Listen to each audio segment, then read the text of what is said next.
Do your thing. I'm gonna stop eating for a minute. All right, let's do it. You remember, like Bob Clark, Rob Clark, and Joe Bordelli.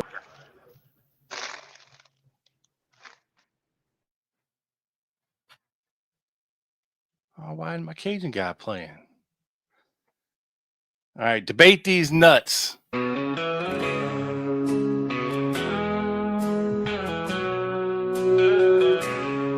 In the heart of Dallas, where legends unfold, a tale of shadows, mysteries untold, but truth is obscured in the depths of the night. The Lone Gunman Podcast sheds a flickering light. Section 107 of the Fair Use Act of 1976 provides protection to use copyrighted material for research, analysis, education, and commentary purposes. We here at Loose Moose Productions reserve that right. Now, on with the show. Here's Joe B and the Triple B. Hey, Aunt Udine, how's things in Texas? Everything is going to hell down here in Texas. Hands on Triple B and Joe B. Joe B and the Triple B, baby. Triple B and Joe B. Rock on and Joe Morelli. Triple B and Joe B. Joe B and Triple B, baby. Triple B and Joe B. Rock on and Joe Morelli.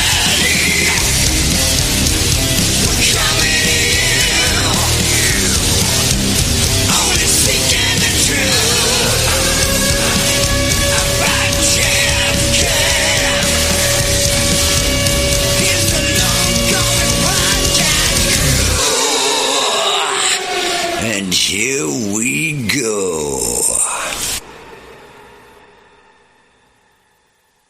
And here we go. Here we go, folks. Welcome into episode number 318 of the Quick Loan Hits Gunman podcast.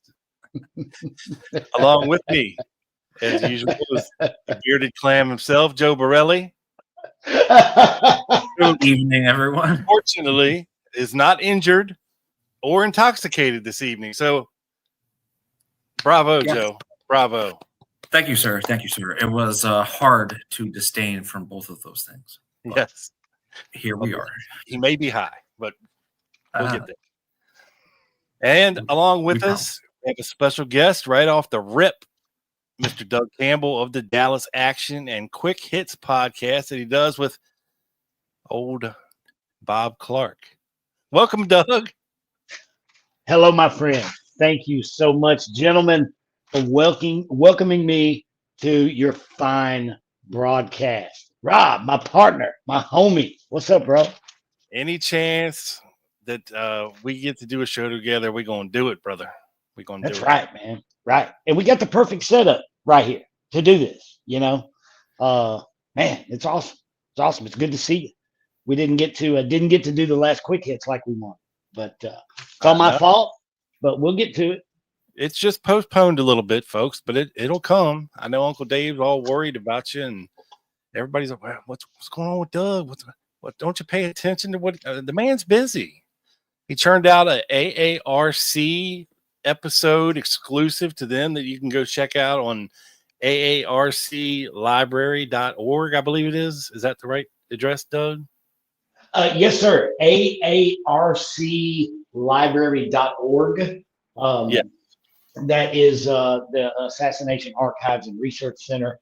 Our dear friend Alan Dale asked me to participate in a online lecture series, commemorative lecture series for the 61st anniversary, and I was happy to oblige. I put together it's kind of and different people are doing it. I know some names that people are familiar with, like Pat Spear, Larry Hancock, other people that I can't think of right now are doing. Never heard of it, but these it's guys. basically never heard of these guys.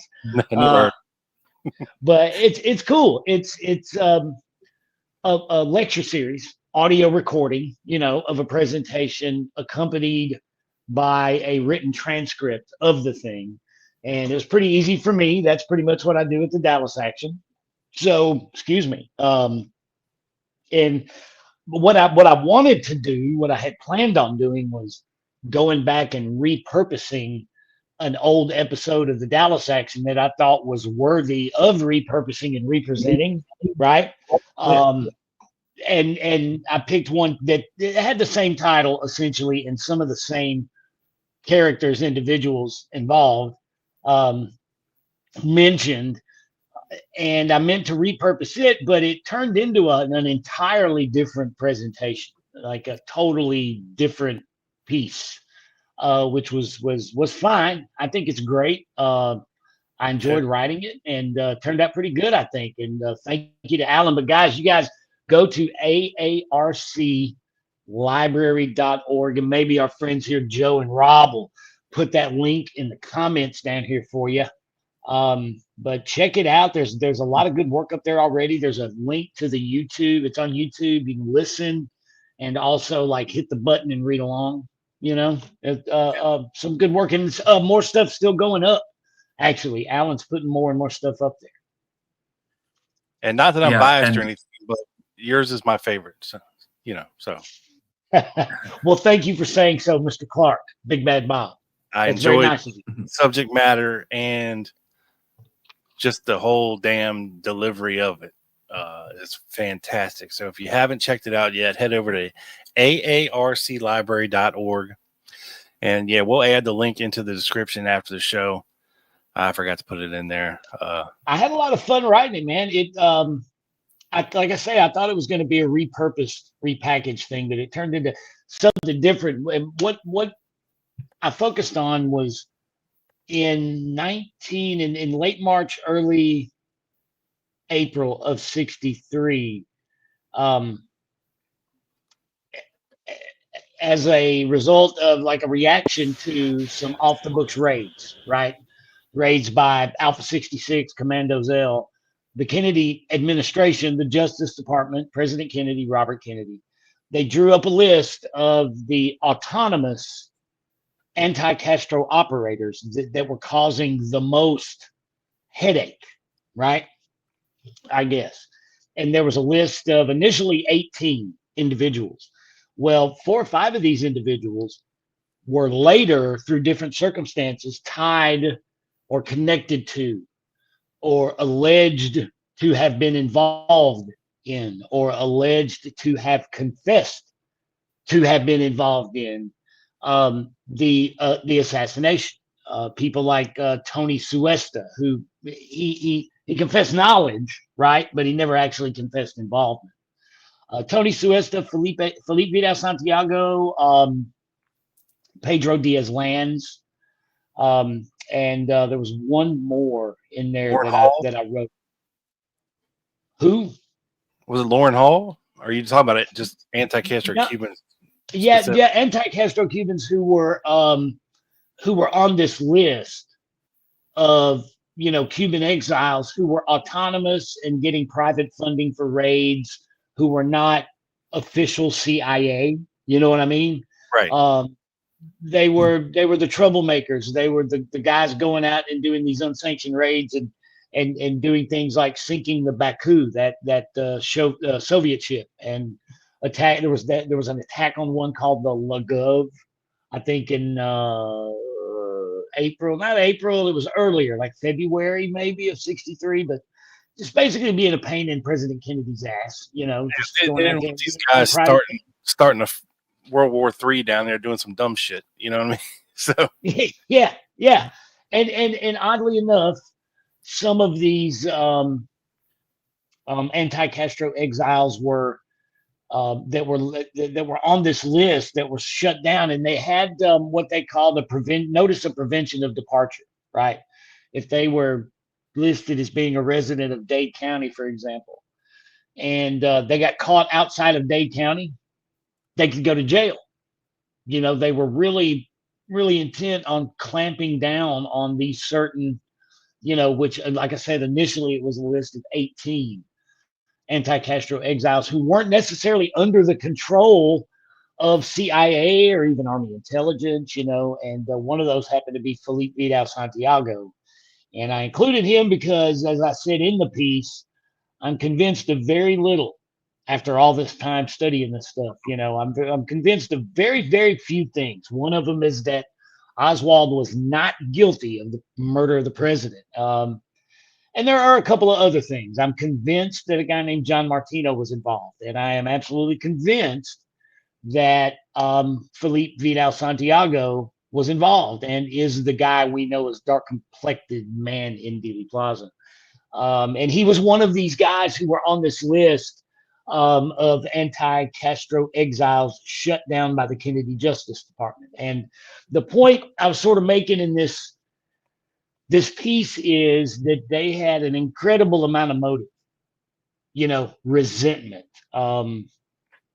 And not necessarily that I think all of them were involved, but were they motivated enough with the anger and the resentment and being shut down and having their guns?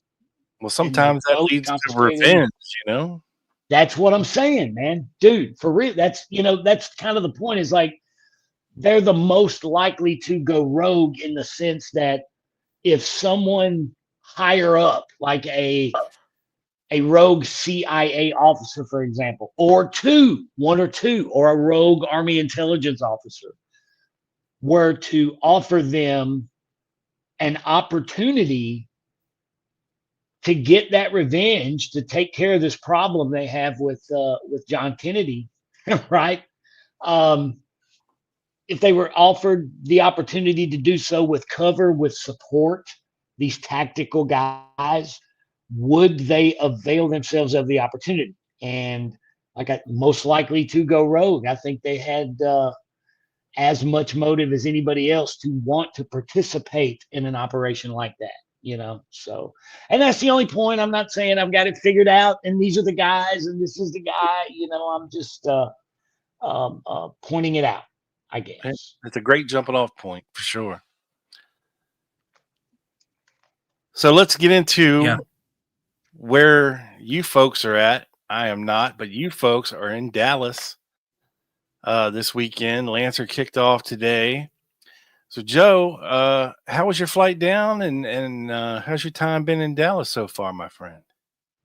It has been really relaxing and fun so far. So I flew down on Thursday morning out of New York.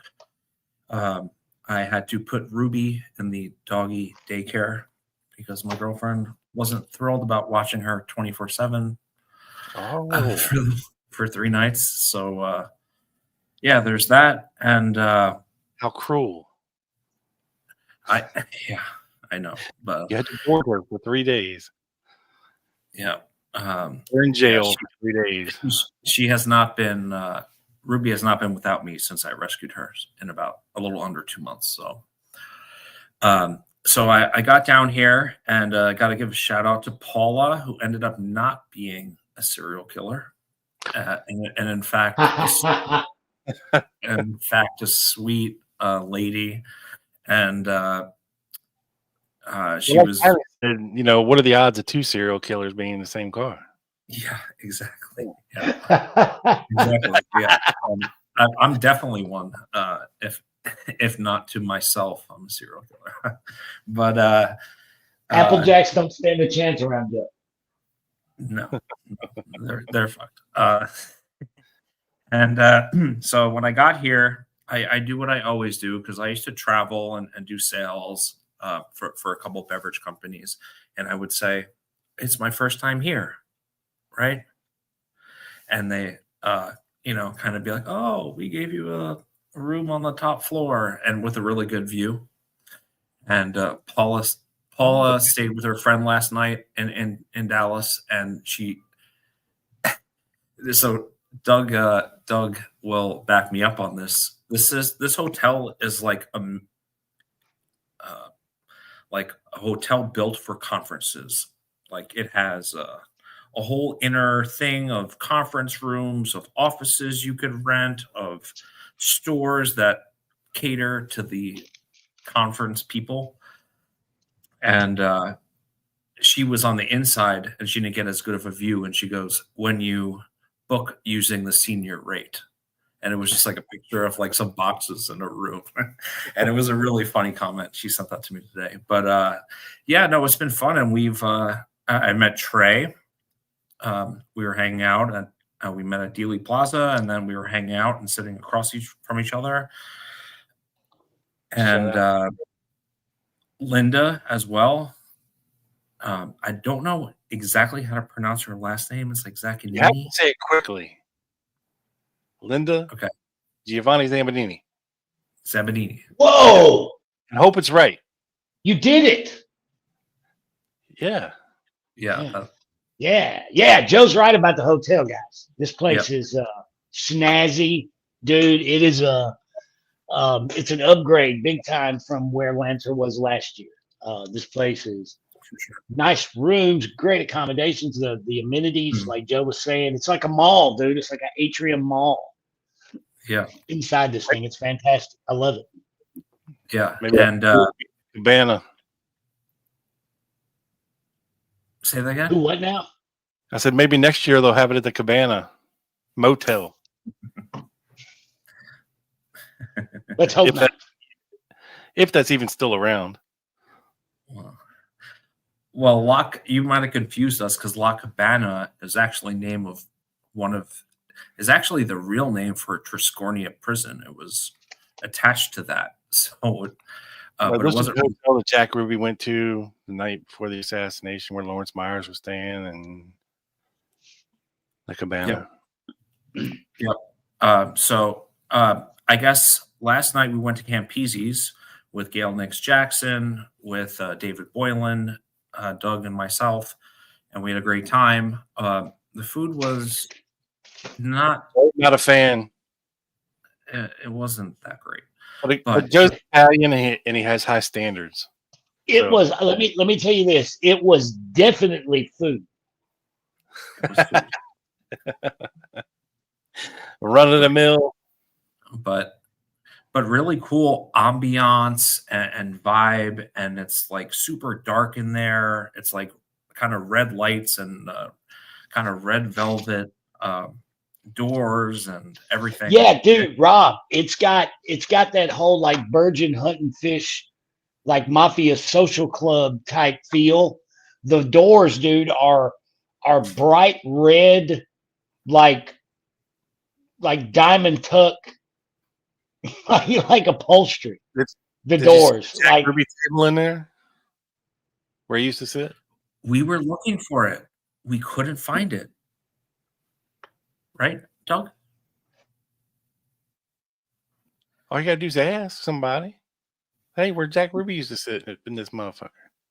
Yeah, so there were we were in the back kind of side dining room, which they had like 2 long tables, and it was like a mishmash of people from Judith Ferry Baker's conference and just like everyone in Dallas.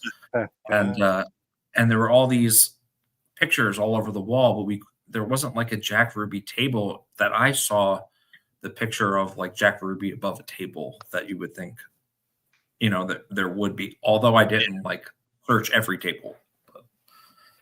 Yeah, I scanned every table, guys, and I did not see the alleged plaque and or nameplate that said Jack Ruby ate here or whatever. But I looked around, man. But yeah, it was interesting, Rob.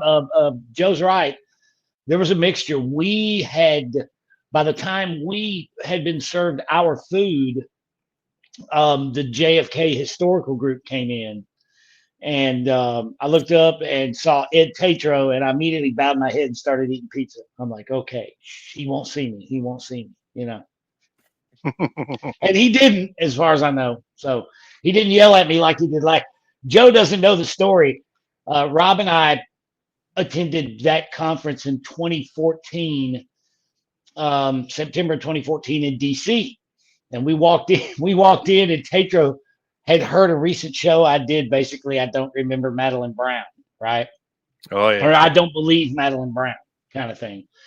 And he spotted me remember Rob, from way across the convention room, started yelling at me like, "I heard your show!" Blah, blah, blah, blah, blah. And I'm like, "What? Who the fuck? Who the hell?" Excuse my language. Who the heck is this guy? But anyway, but it was fun. We rode over there, like Joe says. We met back up with David Boylan and his lovely wife Linda, who was here last year. Man, they're such great people. And Gail, her husband, we all went over to there, came back, hung out, and it's been a busy day. I did not, Rob, I did not avail myself of the opportunity to go down and see the circus, memorial down at Dealey Plaza today. But I made sure that your intrepid cub reporter, Joe, the prone gunman, Borelli, made it down to Dealey Plaza to report to us the weirdness and the shenanigans that took place in Dealey Plaza. That we have proof of that, folks, right here with our own Alpha 66, Big Mike and Joe on the grassy knoll with Judy Baker, Beverly Oliver, yeah, making out. Hey, last night in the van, dude, we were on our way back from Campese's, and some of the people in the van didn't believe me about the album out there where she had the gospel singing ventriloquist dummy. Yeah. And I was trying to find it on YouTube because I know you and I played the clip on Quick Hits, but I couldn't find it. Or maybe the van was bouncing around because Daryl was popping illegal U-turns and all kinds of crazy shit. Maybe I just didn't succeed, but I couldn't find it. Rumor has it she was using Judy Baker as a ventriloquist dummy on the grassy knoll today. She had her hand right up her ass, and they sang the national anthem together. Well, Judy's not very tall. It probably only went like back to the wrist. Her little legs flopping over Beverly's thighs. Yeah. Oh, Rob. Yes, sir. Rob. Yes. You have I know you tried to surprise me with that picture, which of course I have in my surprise presentation of pictures that I will be showing shortly. But I will up that by like 10 with the picture of Judith Berry Baker that he told We're me not not showing to that on use. the show. I respect and adore all of our faithful listeners, and I would never ever put them through that because I almost burped in my mouth when he sent me that picture of Judith Baker's ass in their spandex pants that in her late 70s should not be wearing. All right. You know what Joe told me last night? You know what he told me last night when he was trying to talk me into going down there? Huh. Oh, come on. It'll be fun. Yeah. No, I don't think it would have been at all. Those are what we call, Doug, famous last words. Oh, boy. Well, it was a spectacle, and I Ubered down with Mr. David Boylan and his wife, Linda, who is probably the funniest woman ever. We had such a good time and so many laughs with her. I mean, she's hilarious. And we were making fun of everyone, and it was a fucking scene, guys. So here we go. So tell us about it. What did you see? What? Okay, well, luckily I have a presentation prepared, and it was packed. Okay, there's a lot of people there.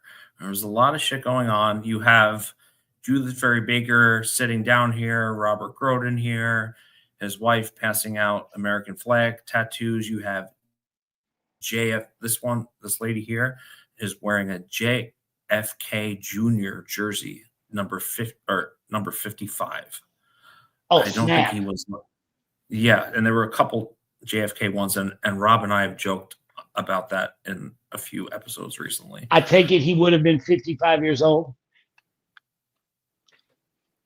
Or was he born in 55? That's what I was thinking, but it wouldn't make sense because he wasn't 8 years old at the time of when he did that salute when JFK was buried, right? He would have been older than 55 too, because I'm 54. Yeah. So this guy who is a QAnon guy, he goes, JFK killed, are you next? Which, I mean, that background of everyone there with that sign is pretty epic. That's one of my favorite pictures. And of course, if you go up and down behind the picket fence, it's like it reads like every fence post reads like a bathroom in like a you know, like when people write on the walls of a bathroom, right? Like a public bathroom. Oh, you want to see a good one? Go to Lee Harvey's bar in Dallas, and you will see graffiti in a bathroom like you've never seen before. Well, No, I think I'll stay. I think I'll stay away. Thanks for the tip, though, there, Robbo. They even have the old school piss troughs in the men's bathroom. You know, the last time I saw one of those was at a local drag strip in West Tennessee. Where all the I got piss the- just runs down in one general direction towards the drain. It's fantastic. But anyway, tell us about some Yeah. more Dealey Plaza. Yeah. So this is one of my favorite pictures, and a bunch of they were giving out flowers at the table where Grodin and Meredith Baker and everyone else was sitting, and some people put them on the X, and it was run over, obviously, by a car. You could see that, but it made for a really cool picture. But of course, because it was such a circus, you have these people, and they weren't like JFK people, they weren't Trump people. It's like someone who was like almost Hispanic. They go behind the X there and like kneel down and was like, yo, like thumbs up, like, yeah, and held up 3 lanes of traffic to the point where it was minutes before traffic could get by because these idiots were trying to take photo shoots during, like, the light changes every minute. So I came out here and took this picture and waited like 30 seconds, and I'm impatient. Geniuses. Yeah. And then you had these idiots, which are the QAnon people, that at 12:30 Block the road. Joe's frozen. Joe's frozen. I can't pick it up where he left off, Rob, because I have no idea where he was. I can't either. I'll try though. It looks like they're holding hands, like blocking the road, maybe. Oh boy, yeah. I couldn't really see going down there and witnessing all that. You know, and looked at each other. It was so disrespectful. Oh, he's And back, and he's gone again. Me? Oh, yeah, you. Where did you Froze lose me? for like 15 seconds, bro. Okay, I'm sorry. Where did you lose me? Okay. When you started talking about this picture? Yeah, so these are the idiots. There you go. Okay, I'm sorry. Yeah, these were the idiots that were blocking traffic, and they did it right before 12:30, and it kind of overshadowed the moment of silence for whatever. And a lot of them were QAnon. Like who knows what they were? I mean, it was just so disrespectful to take away from the moment of silence by creating a circus, and normal people going to work or whatever they were doing, like, couldn't go to work. So I snapped this picture, and me and David Boylan looked at each other and were like, rolled our eyes. It was silly. I still think they should cut that part of the street off and just make the whole area like a park. You know what I'm saying? Just redo like Main Street so it connects where this one does, then just cut this whole street off. like where it goes right, just have the traffic go right down the middle, and make right from the school half story to the overpass, and just cut that shit off. I would be in favor of that 100%. Yeah, and leave it like it is. You know. Yeah, leave it like it is, and just make it like where you can walk everywhere, even on the road. Absolutely, man. Absolutely, 100%. Yeah. And this is a picture I took from almost the South Knoll, that place on the other side of the Stemmons Freeway there. And and it's apparently much more concealed than it was back in 1963. Someone told me those trees weren't there at that time, but there's this whole theory that there was a van that was open that had fired a shot, and it would have similar ballistics because it was online with the 6th floor. And intriguing theory. I know we've had recommendations to do a show on the South Knoll shots in the past. Maybe we could do that. It's interesting. And when I sat back there, I was like, wow. And I was with Boylan and his wife. I was like, yeah, I mean, this would make sense, especially if something I haven't told you yet, Joe. But I've actually been talking to an ex-FBI agent for since last summer. I found him on the knoll. Is his name Cameron something or? I met him on the knoll. He came up to me. Oh, did he? Yes. Yeah, he's big on the South Knoll. Yeah. I've tried to play devil's advocate with him, and he's not ready to come out and talk yet. But he said he would come on the show when he is. So he said to me, "quote I've been emailing with Rob." Well, it might be the same guy. And he said, "I'm an ex-FBI agent," and my head turned like, "What?" Yeah. But enough of that. Move on. Okay. And one more, of course. We saw this. Without further ado, I told you we're not showing this picture to the people. Tiny Dancer just went face down in her spaghetti dinner. You bastard. All right. Hey guys, we have a saying in Tennessee: 10 pounds of taters in a 5-pound sack. That's what you got going on. Yeah. Oh, Rob, I had to. You know that.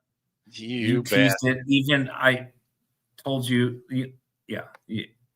I tried to warn y'all. That's right. At the end of the day, Rob, this is a video podcast, so we have to provide the people with pictures. Oh, I'm gonna need a second. He's gonna need a moment. You did it, Joe. Scarred. Well, we'll never unsee that. Well, as Rob recovers, Doug was taking copious notes during a couple presentations today so far. So I'm going to put you on the spot and Hey, but first, we have to acknowledge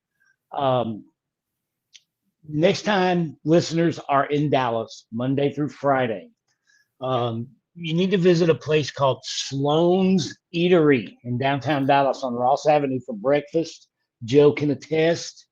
If it's okay, Rob, to give those people a plug, that was an incredibly satisfying and enjoyable meal we had this morning, Joe, was it not?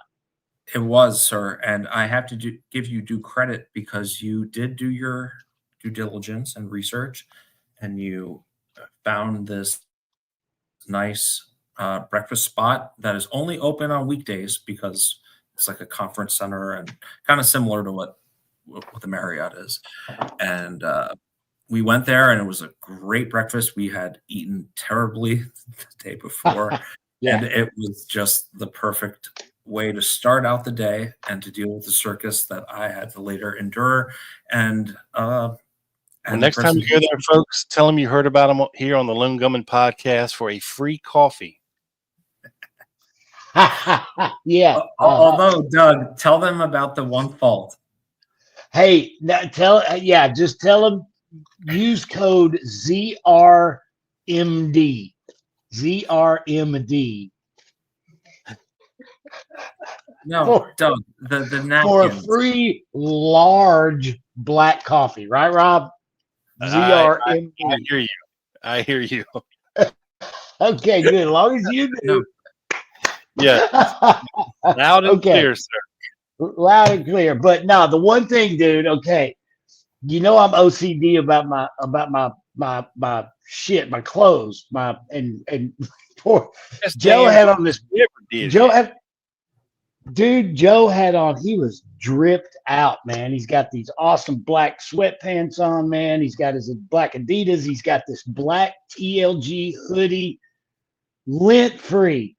The one thing that took Sloan's from a 5-star review down to a 3 is we took our white linen napkins, right? Because we're in this nice place and we're all gentlemanly, and we did them like this to put them in our laps. Fucking 9 million lint balls hit us. At least Joe looked like he had crab lice over there. He had so many damn little white things all over. Yeah, we had to become savages and not put our napkins on our laps out of fear it could further do to our fits. And Thankfully, I brought a lint roller. But yeah, I mean, He's great. Yeah, that's awesome, dude. That's awesome. You told me about it. That shit. You told me about it. Doug, Yeah. did you bring Huh? Did you bring an iron, or are you just going to use the one that's in the hotel room? I did call and ask to verify that they did indeed have irons in the room. I did, and I called to inquire whether or not they had Keurigs in the room, which they do not. It's the one thing they'll rent. Doug Do what? irons t-shirts. Hell yeah, dude. Yeah, He does. The only person I know that irons his t-shirts and boxer shorts. But no, I don't know. But I look good, man. I look good. no, I respect the process, and so Doug and I have corresponded and talked in depth about our fits for tomorrow's presentation, and maybe this will segue. Yeah. So, and I know one of our faithful listeners, whether it's probably Trey, will take a picture of our fits. I actually have, and I showed Doug this. Fresh shoes that I have. Oh yeah, the tags are still on them. Yes, you should totally leave the tags on there. Before, totally leave the tags on there like Run DMC. Yeah, What is it? Never been worn. So there's a lot of preparation. What? It's like an Adidas, like really nice. My girlfriend got it for me for Christmas, and I haven't worn them this year yet. I'm sorry.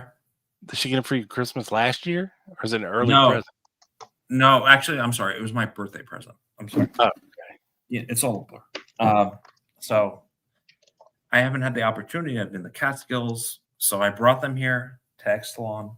Well, thankfully, Doug sent me a picture of him wearing the outfit that he's going to wear tomorrow, and here it is. Yeah, that's it. That's it. 100%. 100%.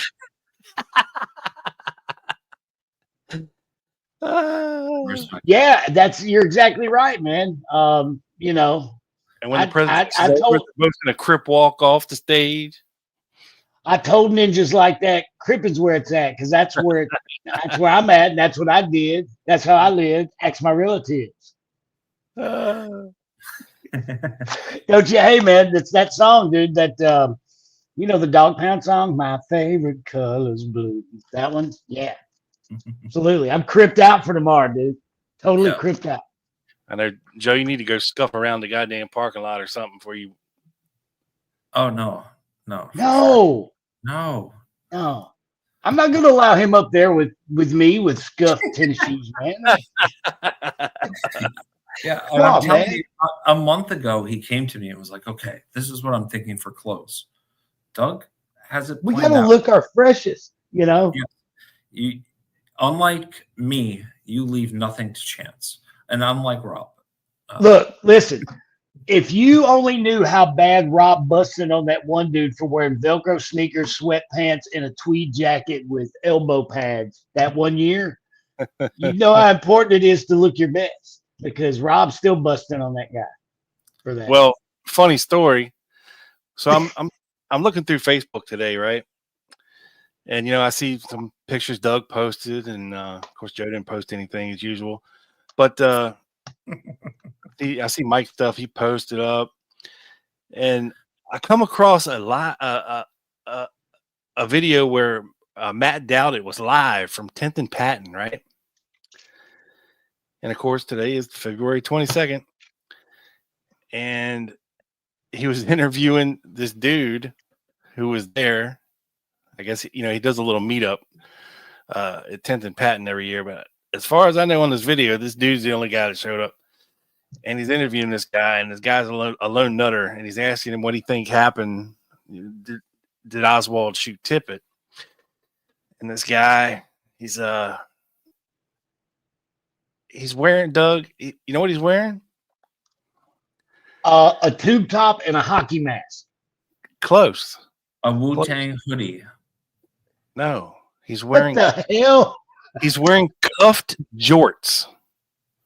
Of course he is. And so I commented on the video. I said, anybody that wears cuffed jorts cannot be trusted.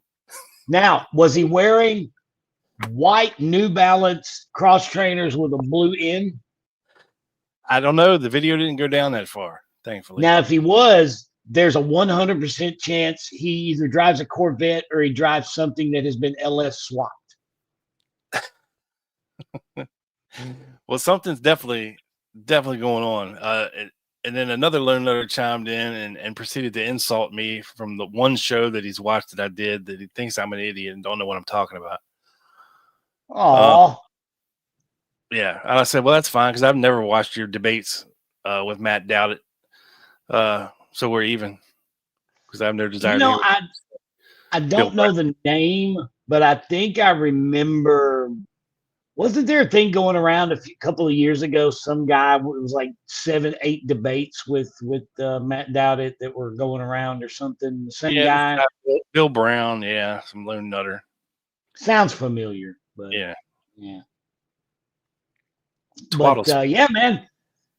We had breakfast this morning, and then Joe went on his little circus excursion down to Dealey Plaza to see all the weirdness. And then about 2:00, they kicked Lancer off, and they kicked it off with Mr. Michael Swanson, our friend Michael Swanson, Rob. Yeah, and he did a really good presentation. Didn't he, Joe? Token sponsor of the Dallas Action. The title sponsor, Wall Street Window. Yes, the Dallas Action presented by Wall Street Window. Hey, I got a funny story, Rob. I got a funny story, okay? Joe got put on the spot this morning out in front of the hotel. Oh, my gosh. Okay.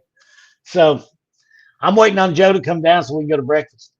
And I run into Mike, who's out there talking to Jacob Hornberg. And he introduces us, and he had heard of the show, and he said, "Oh yeah, man, I've heard your show." And we got to talking. I told him my Doug Horn story when you and I went to that conference, and everybody was asking him about his presentation, but I said, "No, I want to talk about Curtis LeMay and the Rand Corporation." And he was like, "Oh, cool, yeah, And we were telling that story, and we were talking, and Joe walks up, and the introductions are made, right? And we're about to walk off, and I kind of walk off, and Joe was still there, and he looks at Joe and he goes, "Hey, when's your time slot?" Joe says, "Saturday at 4." Jacob, he goes, "So you're the one that got me bumped." And dude, Joe didn't know what to say. He just said, "Yeah, motherfucker, I am." Yeah. Hey, I jumped in to rescue you. Buddy? No, Doug, I did take immediate yes, because I'm flying out, and we were initially on Sunday. Yeah. So I told him, I said, look, if you have anyone to blame, it's me. So I did. Well, I also told him, I said, dude, they had us scheduled to speak when Joe is scheduled to be in the TSA line. It wouldn't have worked. There's no way. But I told Joe that it's like, he was kind of looking for whoever got him bumped, It was kind of funny. But anyway, that was probably a story. Yeah, there was no more doubt after that. And I guess it's because we are BSDs, Doug. And, what does that mean? Big swinging scafoozas. And we were able to get our presentation rescheduled. I don't think scafooza starts with a D, Joe. Oh, okay. No. I was trying to be PG-13. Use your other alphabet, Joe. Yeah. But we had a great great afternoon. I only got to see 2 presentations. Got to see Mike Swanson, and he did a presentation which looked at okay, Rob, if the school of thought, right, the prevailing school of thought, I guess if you want to call it the consensus view of CIA primacy, is that Kennedy was killed for the most part, right, because he didn't want to go to Vietnam. He wanted to pull out of Vietnam, right? And Michael did a heck of a presentation putting forth the hypothesis that it was not, in fact, his unwillingness to go to Vietnam that got him killed, but his unwillingness to do something about Cuba that got him killed. And that is something that I tend to agree with Mike about. I think Cuba was the reason, Cuba was the problem. The people that decided to kill JFK did so because they were fed up over the administration's Cuba policies or a lack of a policy that conformed with their idea of what the outcome should be regarding Cuba. That make any sense? Yeah, absolutely. And real quick, for the benefits of those people overseas who do not know what jorts are, this is the fellow that I was referring to. When you wear jorts that are cuffed at the bottom, I don't need to hear anything you have to say, bro. Rob, one word comes to mind when I see those there in particular. What's that? Thirsty. Yeah. Thirst trap. Oh. Oh, wait. Did I say that about somebody who's actually here? No. Oh, good. That was an example, right? It wasn't the actual guy. No, that's Joe's outfit for tomorrow. Oh yeah, absolutely. Only shorter jorts. With a tank top? Please tell me he's going to be wearing a tank top. Mesh belly shirt. Mesh belly shirt. Mesh. If I had that outfit Rob just described, sleeveless, ready for our presentation, you would freak the hell out. I would hit you with a computer monitor or something crazy like that. Yeah. I'll just put him behind the podium. Nobody will see. Guys, we've conquered this technology thing in regard to podcasting because I'm on my iPhone, kicked back in an awesome desk swivel chair in a hotel room with a bag of chips and some Pepsi, and everything sounds fantastic. This is pretty awesome. Yeah, no audio issues. Everybody knock on some wood. I don't think anything in here is actually real wood. But, okay. Yeah. And although there is no Coke Zero at the hotel, which is a little bit of a problem. Oh, no, wait, there is one. They have one store with cans, but for the most part, Doug had to drink Diet Pepsi last night.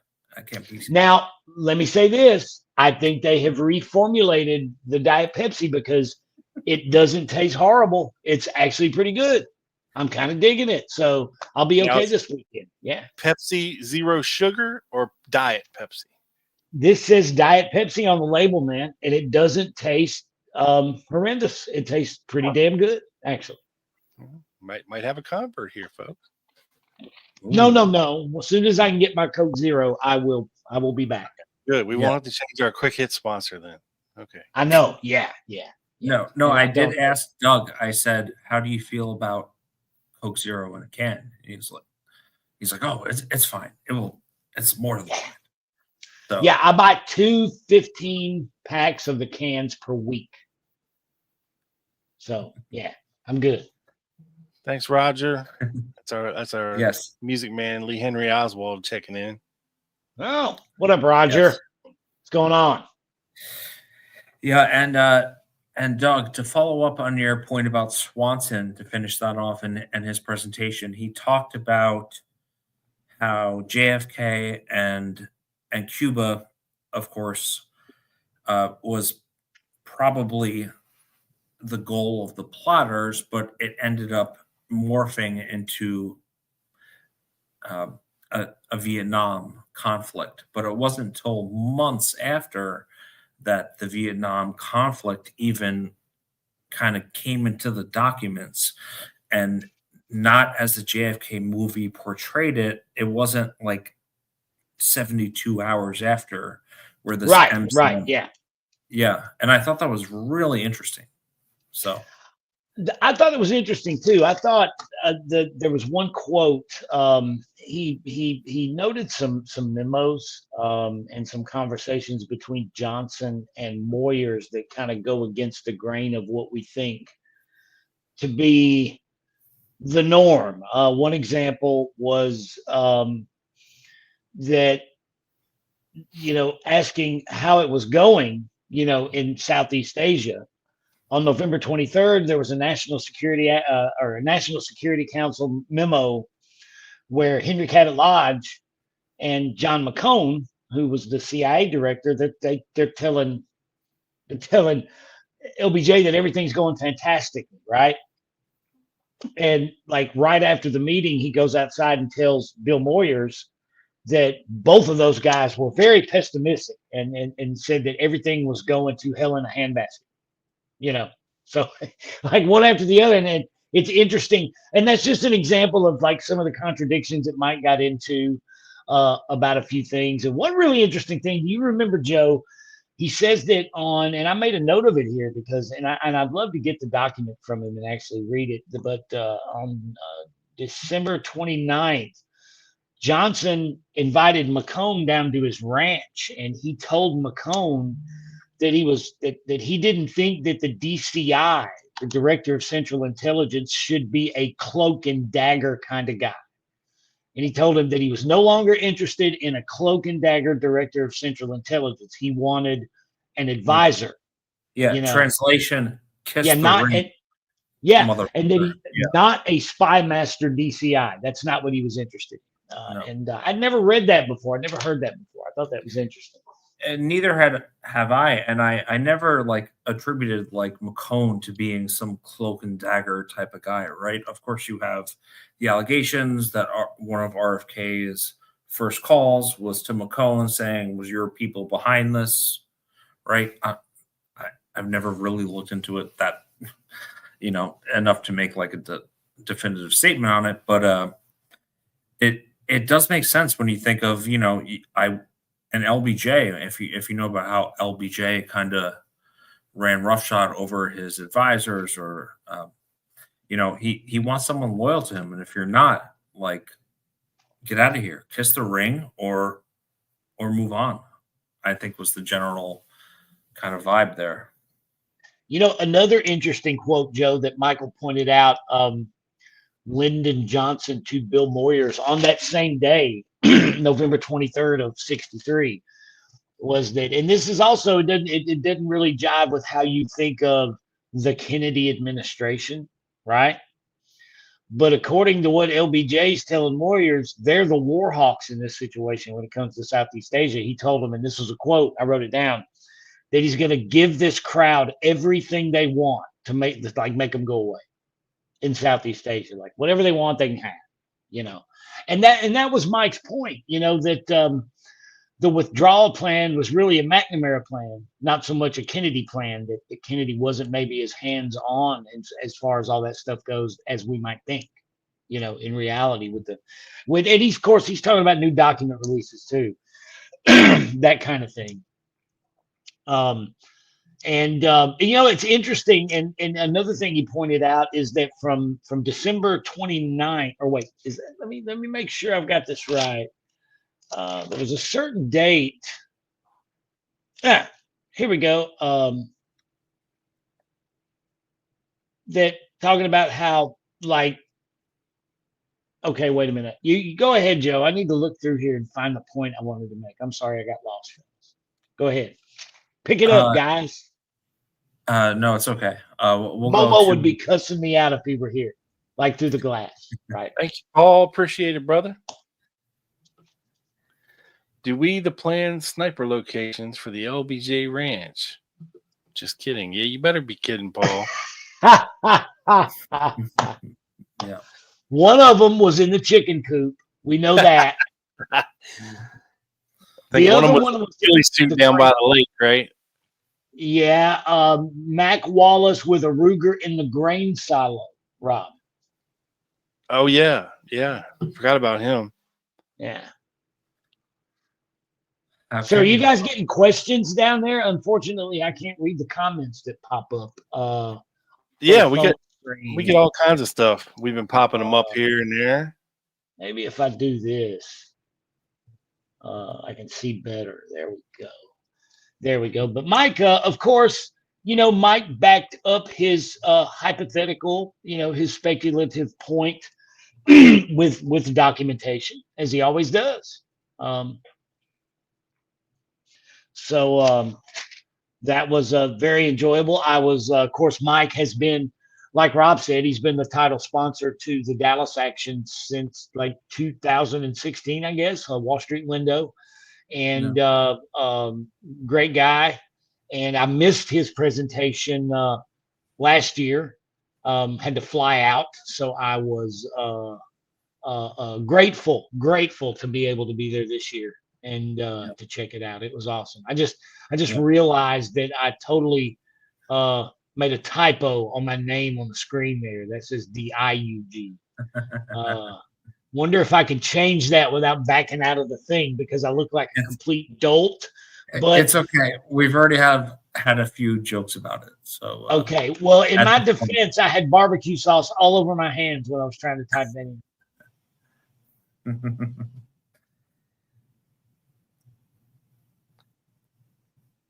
Yes, Joe would like a Miller Lite. What now? Oh, Miller Lite. No. Trey was asking if does anybody need anything from 7-Eleven? Coke Zero. Hell yeah. Coke Zero. You'll be sorry you asked, Trey. And I know exactly where that 7-Eleven is. Yes.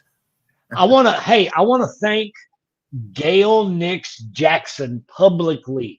Dear Gail, for taking, number one, getting Joe and I to Campese's and back, but Gail and her husband Daryl picked me up at Love Field at the airport. And she came bearing gifts with a giant pack of dark chocolate flavored Oreo cookies for Doug. So, if you see the microphone cut off, that means I'm eating cookies, guys. Yeah. Dark chocolate covered Oreos. Yeah. Now, I believe, Joe, you were you there for the virtual presentation on Dorothy Kilgallen? I had to duck out there for a bit. Were you there for that? I was there for probably the last 10 minutes of it, and for the Q&A. And credit to Lancer for being able to hook up her from wherever she was streaming from with a live Q&A and people in the audience asking questions and her responding in real time. That was really cool. Probably would have happened last year. It's fascinating. I'm not like a big Dorothy Kilgallen guy. Oof. Joe's Freudian slip of the night. Yes. Clip that, Rob. Yeah, I know you will. But she's short. Yeah, but she did bring up some interesting points, and apparently she differs some from the Mark Shaw guy, and kind of indicated that she wasn't a fan of how he quotes research.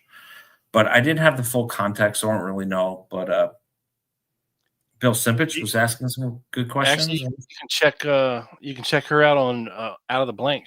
Robbie had her on a couple shows ago. I think they talked about Dorothy Kilgallen.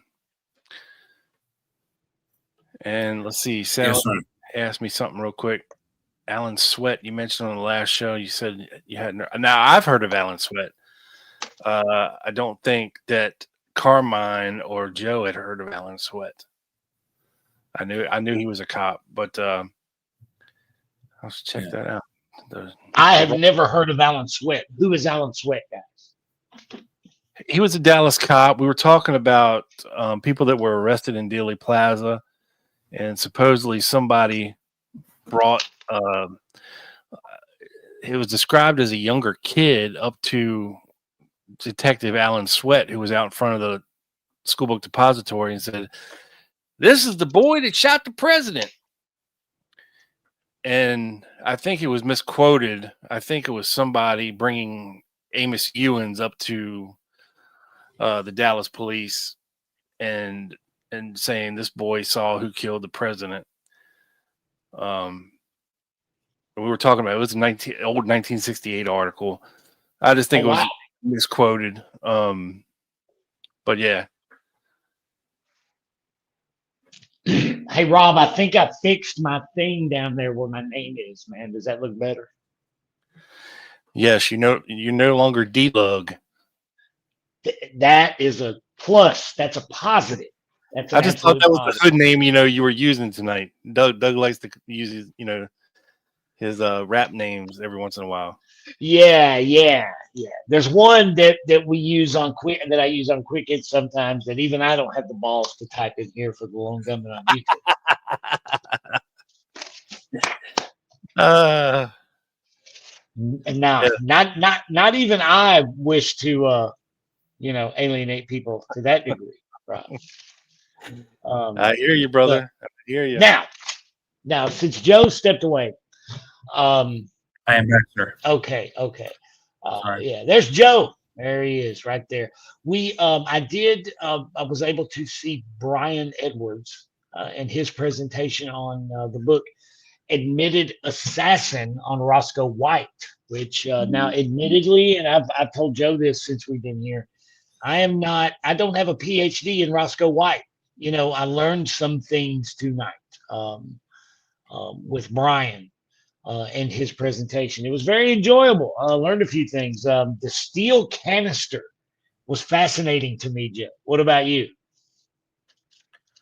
Yeah, that was found in his attic, right? Yeah. Are you familiar with that, Rob? Yeah. Yep. What do you think about that? Attic. I think it was found in safe deposit box. Was it? No, I think it was found in like Roscoe's dad's attic or something like that. But anyway, yeah, I mean, there are some interesting aspects to the Roscoe White story. The only problem is provenance. How do we actually know that that's where this shit came from, other than this guy's word, which is what a lot of it comes to. That's the thing. It's like the Albarelli thing and the Pierre Lafitte date book. The provenance. That's the issue, right? Yeah, and what's her face? What's his wife's name? Roscoe White's wife, Geneva. Yeah, Geneva. She was about half a batshit crazy. So, I think she got caught faking the journal that the FBI supposedly stole the original. So there's just so many questionable aspects to the story, But then you hear about his preacher, coming out and saying all these things that Roscoe told him on his deathbed, and you think, well, would a pastor lie about this? I mean, who knows? I mean, nobody knows who this guy was. I think his name was Shaw as well. Reverend Shaw, I think was his name. You just don't know what to believe. It's all hearsay. And that's the problem, Now, Rob, I took some notes because I know you're much, and you know how I'm about notes, but I know you're much more well-versed in this. And he touched on it. And of course, it's just an hour presentation, so we didn't have a lot of time to go into a lot of detail. Yeah. But there is, according to Brian, an FBI report that states that FBI agents actually saw the diary. Okay. But they also stated that they didn't feel there was anything to it. So if we don't have the original diary and the FBI read the diary and didn't think there was anything to it, we really don't know what was in the diary that they're reacting to. If they're saying there's nothing to whatever's in the diary, how do we know that what we're told is in the diary was actually in the diary? You see what I'm getting at? But again, it goes back to me, it goes back to like the Albarelli Pierre Lafitte date book. Unless you've got it and you can authenticate it, you really can't, you really can't bet on it, I guess, for lack of a better term. Yeah, and let me just throw this out there because I don't know if I've said it on the real show or not, if it was members only, but and Robbie, if you're out there listening, I love you and your show. But in episode 1718 of the Out of the Blank podcast, he had on these two Scafuzas, Barry Jones and Timothy Brennan, and they did a show about Roscoe White. And if you ever want to watch a show where every factual thing possible could ever be stated wrong, and two guys be so wrong about everything that they are saying, go watch this episode. Are we talking about? Are you sure you're not talking about a Canadian show about Fletcher Prouty? It's on par. It is. Really? Yeah. Really? It's bad, man. I don't know who these two guys are. Never heard of them before in my life. They're supposed Roscoe White experts, but they get a lot of things wrong, and it's just like it was brutal to listen to. I was like, it's like a car crash. I couldn't turn it off. I was just like, what are these guys going to say next? And it's just like, what in the hell? I mean, it's just mind blowing. But I digress. But the canister that was interesting. That was very interesting to me. What tables inside of it? Well, apparently it was found in 1982, right? And inside this steel canister, like a milk canister, and they had a big problem. Didn't he say they had to get it off with a cutting torch? They finally had to get it open with a cutting torch, Joe. Is that correct? Or did I? But they had a real problem getting it open. They couldn't, something like that. Yeah. But inside they found his father, Roscoe White's father's dog tag. And they found it in 1982. They dug it up apparently. And it had like newspaper clippings, one of LBJ, one of Jack Ruby. And it had these memos relating to a project called RE Rifle. And they still actually have this stuff. But, whether or not they're real, I don't know. But it's a very intriguing story. I got to tell you. Some of the things that other show, they sit there and say that Roscoe White was J.D. Tippett's partner. Like, you don't have to look that hard to know that that's completely not true. Mm-hmm. You know what I'm saying? At that point in time, Roscoe White had only been on the police force since mid-October.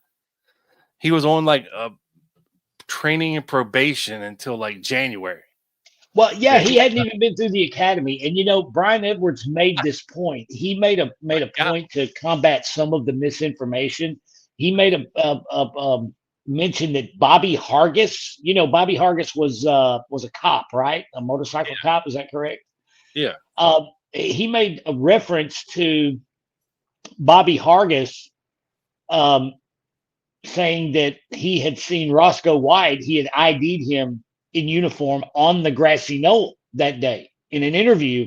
But according to Brian Edwards, that's BS because he wasn't even a cop at that point. He was not even in the academy at that point, Yeah. And RHB brings up this point. The unseen LHO backyard photos found in White's trunk are the most compelling, in my opinion. Well, that can be easily explained. Okay. It's Roscoe White. At that time, his specialty was photography, right? And that's what he was joining the department to do. Okay. So he would have had access to any and all of these evidentiary photos that were taken allegedly from Ruth Payne's garage, including the backyard photo, including any variations of the backyard photo, including any negatives that were taken. And it's quite possible that Roscoe White stole them, Mm-hmm. And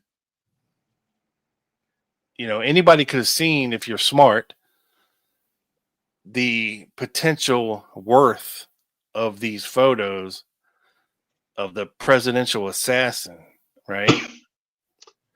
say 10 years from now, if you come out with a new backyard photo, a new pose, Mhm. I mean, look how much they sold it to Life magazine for. They were paying big money for this stuff back then. That's So it's right. not Can I a say real this? Who's the listener?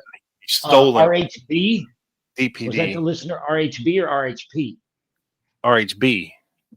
RHB, if I may, I'll say I agree with both Rob and RHB.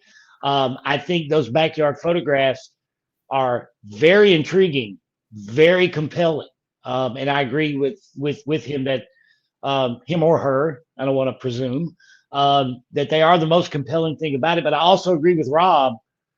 It's also very possible that what it's also easily explainable at the same time. So I agree with Yeah. both of you guys. Yeah, I don't know. I guess you is don't what I'm have to saying. be you don't have to be complicit in the conspiracy to be somewhat forward thinking that these pictures could be worth something down the And line. throw that in with, we have pictures of Roscoe White in that pose where he's got his leg kind of in front of the other one, kind of like the backyard photograph, and he's got this weird bump on his wrist, like the figure in the backyard photograph, with Oswald's face overlaid over whatever, as it's alleged. So, I mean, there is a lot of weird things about the Roscoe White story that don't quite make sense. That Weird things, are man. suspect, they are suspect. But at the end of the day, there's just nothing there except hearsay, and that's a shame. I mean, it'd be nice, to get these cables authenticated, get them dated and all that. But that's not the way that any known agency or whatever communicated like this. There was no OSHA or whatever it's called, wherever these cables were coming from. The guy's name is Yeah, man, I'd never seen that before. That was one of the cables that he showed that apparently they found inside the canister was from OSHA, which means Occupational Safety and Health Administration, right? But, right. But I've never seen that before, but yeah, I agree with the RHB there. Very intriguing, very compelling, especially when, in that context, you see these backyard photographs that you've never really hadn't seen much before. And, but at the same time, it's easily explainable. So, yeah. So I had fun. That was, but I will say I very much enjoyed his presentation. That was well put together. Yeah. And Brian's a good dude, man. I will always have a special place for Brian and Casey, because when we were new to the thing, Rob, and we went up to DC that all those years ago for that conference, man, they were super nice to us and welcoming. Open arms, good dudes. Yeah, sure. For sure. Yeah, and of course, Rob, another point about but they're wrong about Otto Skorzeny. I'm sorry. Go ahead, Joe. That's okay. I'm saying, would it be a Lone Gunman podcast episode if we didn't get into a Martin and Rob? The Martins came up in his presentation. Who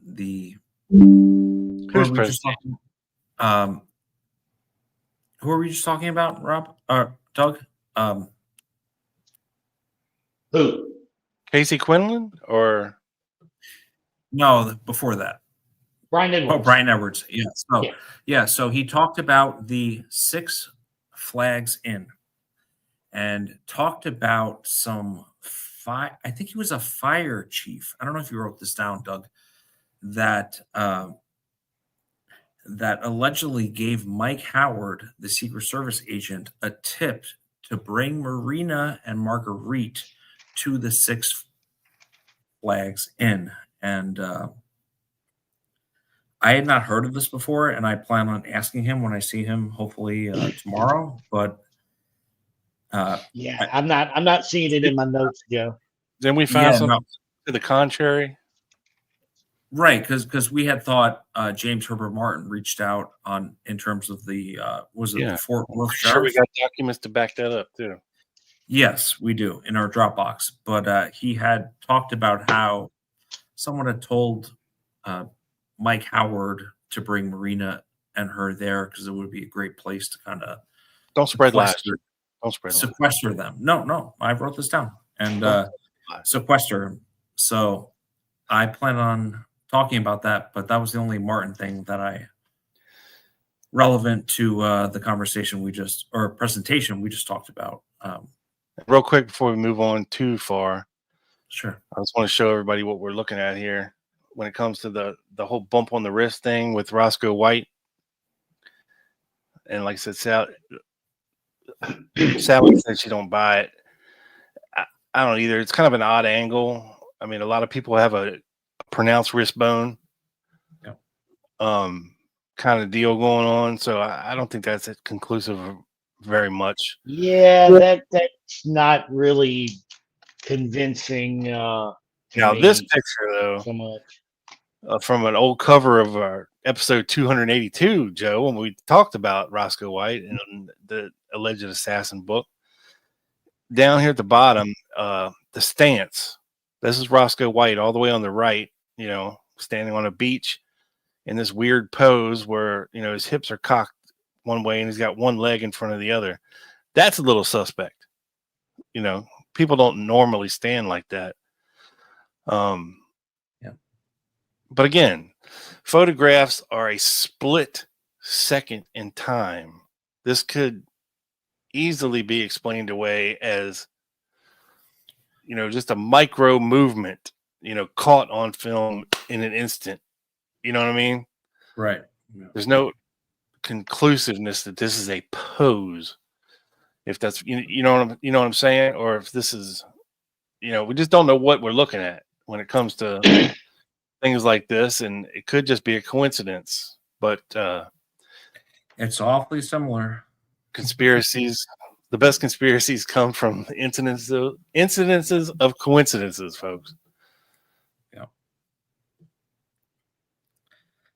So what else you got after Brian? What happened? We split off and ate some dinner and got on the horn with you, my good man. Oh. Yeah. The best part of the evening. The best part of what we've been looking forward to talking about even at breakfast today at Sloan's Corner. We were discussing our time with Rob. What did you miss to show up here with me? Matt Dowdit's back-to-back Tippett presentations. Matt Dowdit's something Tippett and Janet Bannister. We've named correctly. Hang on, Rob. Hang on. I got the program. I'll tell everybody. And Janet Bannister. Janet Grodin talking about the Tippett witnesses. Well, we missed Casey Quinlan. They kind of got behind, right? They kind of got behind in the program, and unfortunately, it was to the point where we had a hard, sort of got to be here at this time for TLG. And we had sort of a window to get some stuff done and get ready for the show. So we had to miss Casey's, or I did. He did A Tragedy of Unspeakable Proportions was the title of his program, which, guys, we had to miss it. Don't get me wrong. I will go back later and watch his presentation. Sorry, I had to miss it, actually. And Matt Dowdit was after that with the minimal facts approach to the Tippett murder, which I will absolutely go back and experience. I want to check it out. And at 7, we had Janet Grodin, the Tippett witnesses' points of view, is what went on until about 8 o'clock, I suppose. Hey, so, the Lone Gunman podcast has been pimping this Lancer thing for many, many months. So if you see Kenneth Zedeker down there tomorrow, tell him to send your boy a link to stream the goddamn conference. That'd be greatly appreciated. Dude, you didn't get one? No. Joe. I didn't either, and Gabby said she was going to send one to me, and she hasn't. So I will remind her, Rob, to send us both one. So. Yes, it would be nice.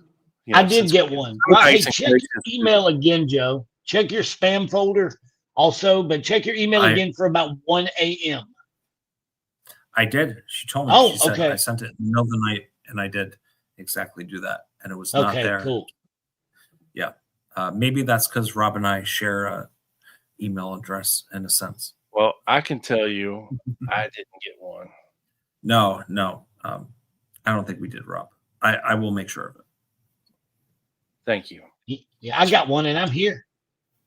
Crazy. Yeah, I'm checking my spam folder just to make sure before I get illmatic. But yeah, it's not in there. So yeah, if you could, that'd be greatly appreciated. Yeah, we'll hook. We will raise. No, we're not going to raise a stink. We'll bring it to their attention. We'll make sure that the big homie, gets his link because he wants to watch. You want to watch me and Joe?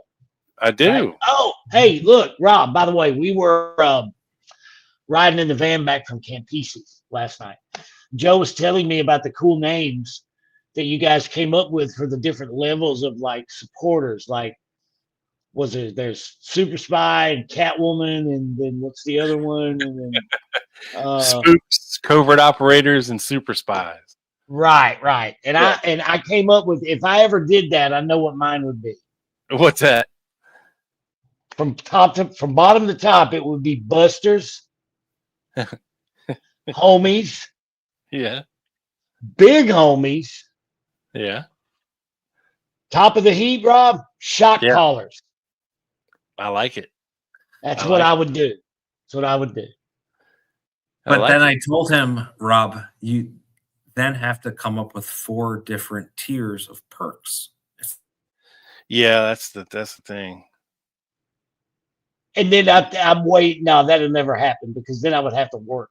So that's why I'll never have levels or tiers of anything. Then people would expect things of me at that point. You can't have that. No, they already do. I They know. can't get enough Doug in their life. No, bless their hearts. What's up, Uncle Dave? Uncle Dave is here. You should be happy, sir. Douglas is on the show. We are bringing it to you. And like I said, if it ain't enough for you, head to aarclibrary.org and get an exclusive Doug Campbell podcast-esque literary phenomenon directly to your email. Phenomenon. And it is basically it's just an episode of the Dallas Action that you can only get over there at aarclibrary.org. And the difference is you can actually instead of writing it in a notebook, I typed it out where you can read along, and see where I'm going with it. And like I say, that was a lot of fun to do, man.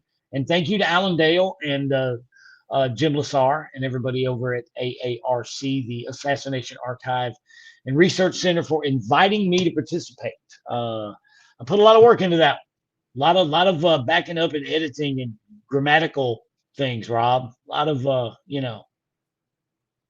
got to be right. So have you all bumped into anybody where you're like, a little struck, that you got to meet him or see him or talk to him or anything like that? Or are you looking forward to any presentations tomorrow?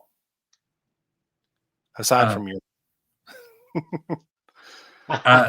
I will just say I saw but haven't seen Danny Sheehan. His kind of white hair that's kind of all over the place. You can't miss that dude coming. You cannot miss him. And of course, Bill Simpich, who I know. Code name Snowball. I know I haven't gotten a chance to talk to Bill yet, but I know Doug had a nice conversation with him on his way there and talked a little bit about the hypothesis of our presentation tomorrow and had a good conversation. But I look forward to talking to them both tomorrow for sure. But those two. Where's all the people you're going to bring on the podcast tonight? I knew you were going to ask that. And at this point, they're down in the bar. I requested to push it back.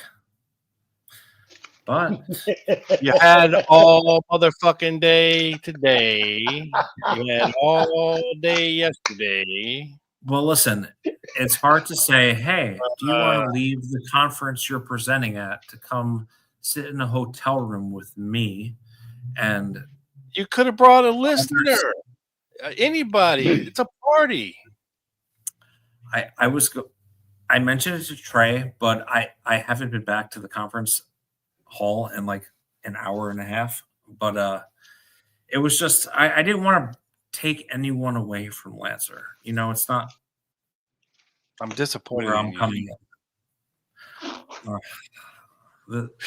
This is a frame Not up. what we talked about. This is a is not- frame up worse than Lee Harvey Oswald's on my Patsy. No, I think it's something we agreed to do and didn't happen. But that's okay. We have Doug, and Doug is more than Hello. Yes, he is the BSD, as we talked about. What is Big- that? Oh, big- that again? No, Yes, no, yes, yes. You are, No. sir. You are. Yes. Yes, Whether you Tiny. admit it- Tell them, Tiny. Everybody hit the like button, damn it. Give the thumbs up.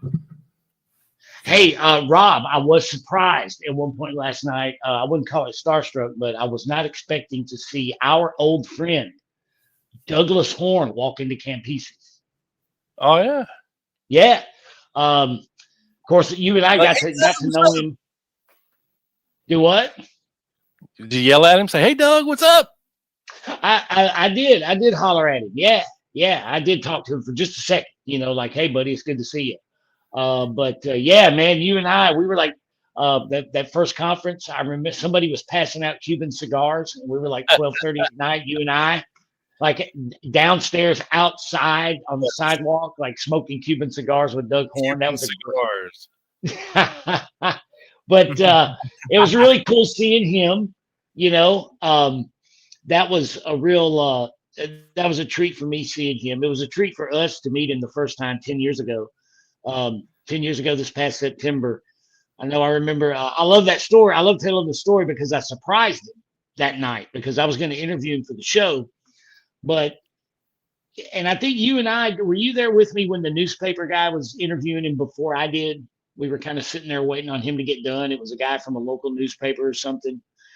And he had been doing these interviews about his presentation, the medical evidence. And I sat down and he's like, okay. And I said, I don't want to talk about your presentation. And he said, excuse me? I said, nah, man, I want to talk about your work over your JFK's war with the national security state from a few years ago. I want to talk about Curtis LeMay and the Rand Corporation.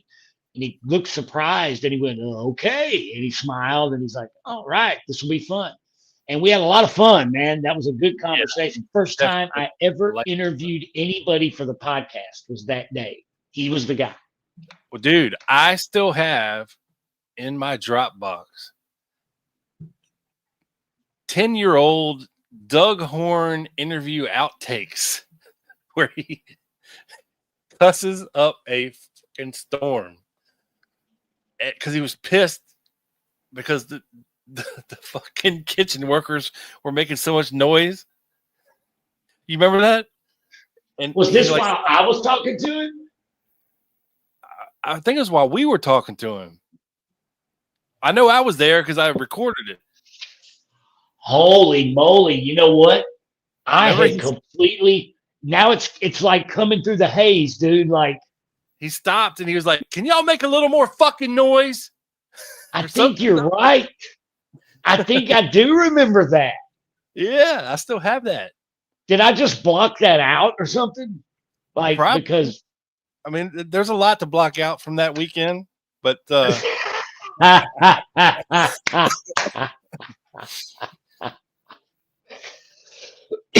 not saying nothing, man. Yeah.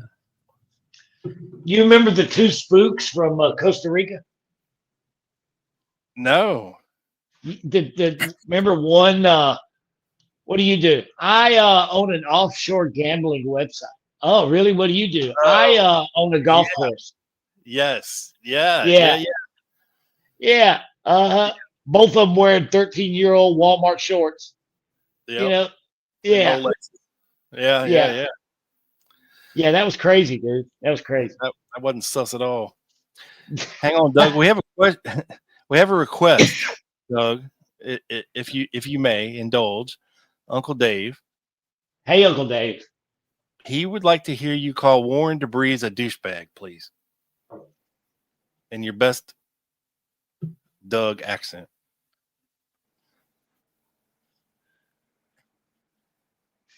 Do what? Call Warren DeBreeze a douchebag. Yes. Say that again. Yes. Call Warren DeBreeze a douchebag. He loves Warren it when you DeBreeze. call Warren DeBreeze is a douchebag. Have I done this before? Is this something Yes. I've done in the past? Yeah. How did I phrase it exactly? Did I say douchebag before Warren DeBreeze or the other way around? I want to get You it said right. he's a douchebag. Yeah. Warren it was Warren DeBreeze is a douchebag. Yes. There you go. How about that? Thank you, sir. Was that right? Did I do that right? Yes. Yes. Awesome. Yeah. I aim I to think you have please. to be in the zone to get the context and all that right. But yeah. Okay. You know, I wish I'd have brought Momo with me. You know, I wasn't able to. I got a feeling I could have told him, like, you know, the Carousel Club's still open, and he would have vanished into the night in Dallas, and I wouldn't have seen him for like 4 days. He's so little you could have stuffed him in one of your carry-on bags. No, no. He's wider than he is tall. You don't understand. He's built like SpongeBob SquarePants.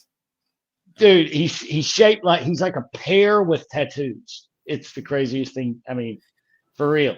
Like that. He's that got little guy, tiny legs. Little bitty legs. Little bitty legs. like that guy Ed from 90 Day Fiance, the one that has no neck. Yeah, you know Newman on Seinfeld? Imagine him at his heaviest, but like 4 inches shorter. And you pretty much got Momo's build. For sure. But tomorrow's a big day. Tomorrow's let me look on the program because you know the schedule is revised and everything. I have the latest at 8 a.m. Andy Keel is going to present on obstruction of justice by J. Edgar Hoover and Lyndon Johnson.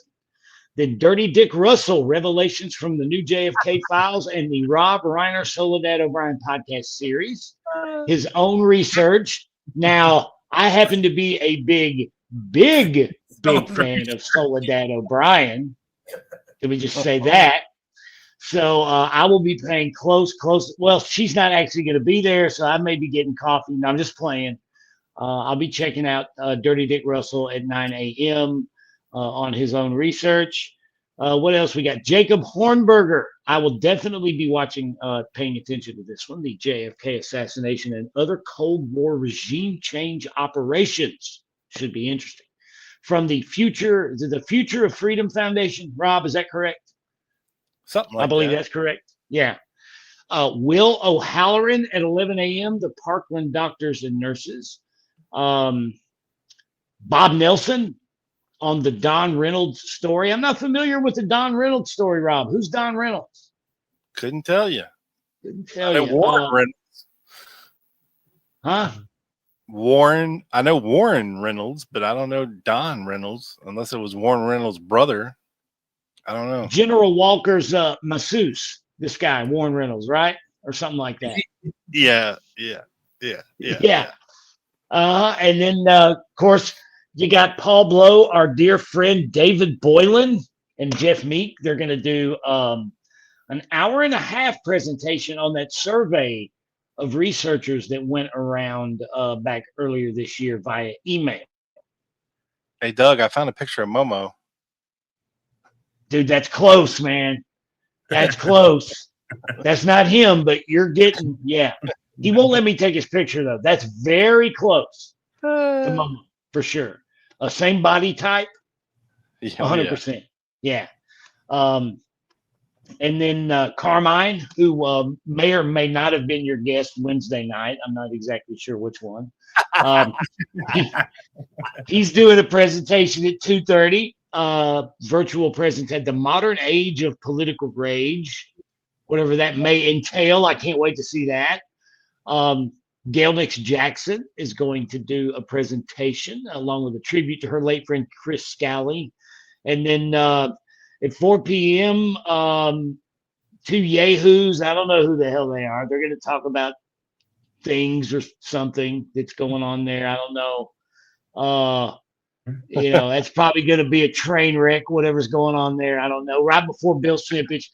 Bill Simpich's opening act is the Spinal Tap of JFK Research, basically, is what's happening tomorrow.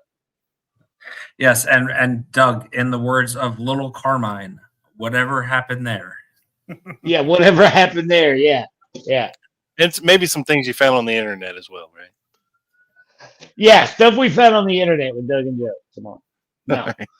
No, we actually don't. We have, believe it or not, as much as we joke, and we do joke, because unlike many people in the research community, I believe these three individuals gathered here can safely be said to not take themselves too serious. Right? No. That's the way we are. But yeah. we do have a neat thing. Doug, we got together. Betty. Don Reynolds sold LBJ a life insurance policy hidden for the General Dynamics contract, whatever that means. General Dynamics, like Lockheed Martin, that defense agency company. Thank you. Was, I think, the biggest employer in Fort Worth. And friend of Bobby Baker. Baker. Well, thank you very much, dear listener and or viewer. I was unaware of that. I appreciate the I didn't know either. Info. Yeah. Yeah, and Trey is right. Tomorrow is Joe, no scooter day for you. Sorry. You have to wait till Sunday to ride the scooter. Yeah, I know. Rob, I told him, you know what I told him? If he rides a scooter and falls off of it, we're going to refer to him as the prone gunman from now on. If it's okay, because I hear our buddy Big Mike down there has plenty of bandages for you. If you do hurt, he'll be more. I don't know where he got that idea. He'll be more than happy to kiss it and make it all better for you, Joe. And put a bandage on you. I might need it. Rob, that is so funny. That is so funny. I got to just stop and savor it for a second before I even laugh. That was so awesome what you just did. You're welcome. Yeah. But me and Joe going to do our thing tomorrow as well here at Lancer. We're going to put together we're going to deliver our thing to everybody. So before the banquet, the meal, as it were.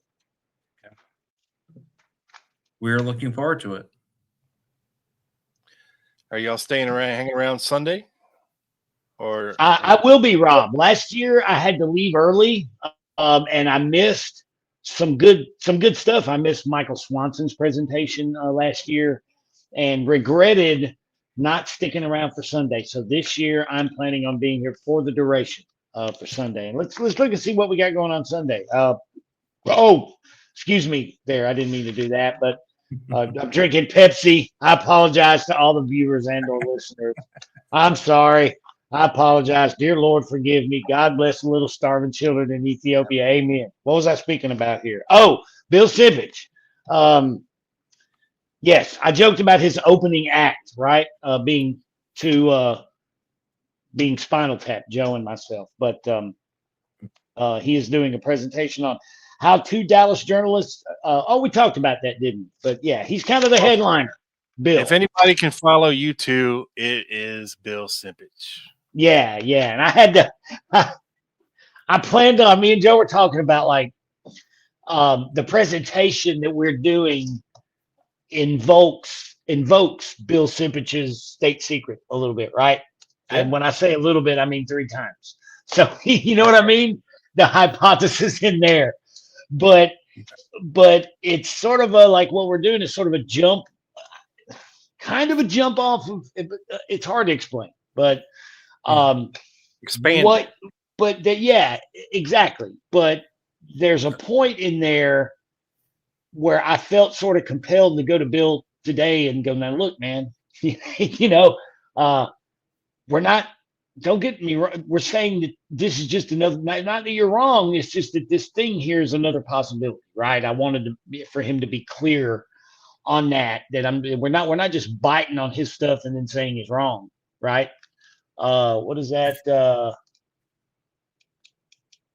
Trey has 2 Coke Zeros for you in his fridge right now. Oh, well, it's not doing me any good in your fridge, man. I'm just saying. Yeah, give him your room. 7-Eleven is really close. Doug's in room Yeah. 669. Just knock on the door and turn around and leave. Behave, Rob. Behave. And Rob make sure Clark. you put him under a silver platter top. Please. I expected more seriousness out of you. This isn't quick hits for crying out loud. Oh, see how much fun this is when you got 50 people watching you and asking you questions and talking shit the whole time. I love it. I'm sorry to say I can't see the questions very well on my. I'm doing this on my iPhone because it just sounds better. It's more comfortable for me. I can walk around while we do it. But as I was saying, Bill, I wanted to make sure that, hey man, we're not just biting on your stuff and then turning around and saying you're wrong. You know what I'm saying? I wanted to make sure that he was kind of cool with the fact that, hey, we're just saying there's another possibility over here with this tiny part of it. And he was like, and he's so cool. He's like, that's great. He goes, that's what we need to do. We need to point out other possibilities and that kind of thing. So Bill's awesome. I know Joe's aware of it. And I might even told you, Rob, there was a point in putting the presentation together where, because I was invoking state secret and Bill more than once in it, I felt this responsibility to sort of make sure that let's check and double check and triple check everything and make sure that I'm understanding. If I'm going to invoke the hypothesis in his work, I need to make sure to a T that what I'm writing is demonstrating that I'm understanding the hypothesis to a T. You know what I'm saying? And you don't want to make any assumptions like that. Well, that's And just the right thing to do, man. I mean, anybody else would just do it and not even bother talking to him. You know what I mean? Like, it's the right thing to do. Well, even if he wasn't following us directly in person at the conference, I would still do it. You know what I'm saying? But so I hit him up, and this will tell you what kind of guy Bill is. He's like Mr. Miyagi. He's so awesome. I sent him an email with like 3 paragraphs, like 1 that mentioned his name and 2 that mentioned his work, and explained to him basically what I said to you, and that, like, we're getting right down to the wire, me and Joe are, and I need to make sure that I'm not effing this up, basically. Misinterpreting. Yeah. Yes. Or just getting it wrong, right? And to his credit, dude, he hit me back on my cell phone like within 10 minutes, like, of getting the email, and he's like, hey, A and B, I love it. He goes, I don't have a problem with C, but then he did this thing, Rob, where he goes, but I'm curious, right here, you wrote this, and then you wrote this. And I'm like, yeah. He goes, well, if you wrote the first part, I'm curious why you would write the second part. And then he says, think about it. And I was like, and it was just so cool because he let me figure it out myself. He let me think about it. You know what I mean? Yeah. And then I went, I get you. And I went, oh, I'm what I've done here is I've got the plotters both getting their way and not getting their way, and it doesn't make sense. And he made me see that and helped me. Yes. Now we really understand, right? Yeah. So very good. Yep, you have to be consistent in your assumptions, right? You can't make, for example, Oswald a super spy in this case and a dumb patsy in that case. And I think it was we're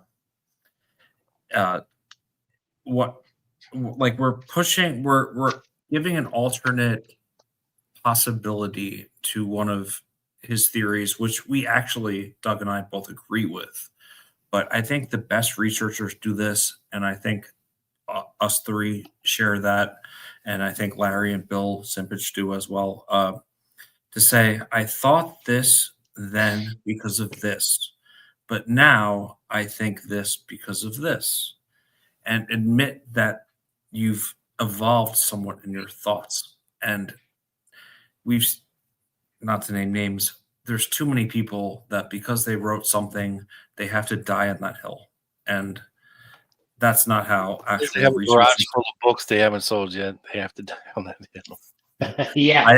I didn't want to say Yeah, that. they got a lot of DVDs to sell, man. A lot of they got new documentaries featuring Yeah. old interviews that they're trying to get people to stream for 99 cents a piece, man. We got to have this happen. But then you throw a big old premiere, nobody comes. What do you do? Yeah, but I respect anyone that can admit not that they were wrong, but just because I thought this, but then I tweaked this because of this. It just shows skills in critical thinking. And Now, not that we're saying that Bill's wrong about anything, because he's not. That's the No. whole point. Yeah. Basically we don't want to give away, the presentation, but basically Bill's was his Mexico City solution in his book State Secret, right? That the popular theory that what happened there with the Oswald impersonation was the CIA using their own operation to frame a guy is not necessarily what happened, that it was an infiltration, right? So, that would mean that, but for that to happen, you have a scenario, I guess, for lack of a better phrasing of it, X plus Y equals the occurrence of Z, right? And what we're doing is we found an interesting connection that is another possibility for the X in that equation. Like X gives Y certain information. As a result, Z happens, right? And we've and it's something that Joe pointed out, because we really, several months ago, we didn't know what necessarily we were going to present on. Lancer really wanted us to do something. And we didn't have any, I'm certainly not a good one for coming up with ideas. I just forget said a lot. no. That's all. That's what I said. Yeah, you just said no. But I didn't say no, but I didn't think I really had, that there was really anything. And I'm certainly not the best at remembering what I say, right? So, and I remember talking to Joe on the phone, be like, man, I don't really have any good ideas. I really don't. And Joe said, I think you do. You just don't know it. And, it's like, well, what are you talking about?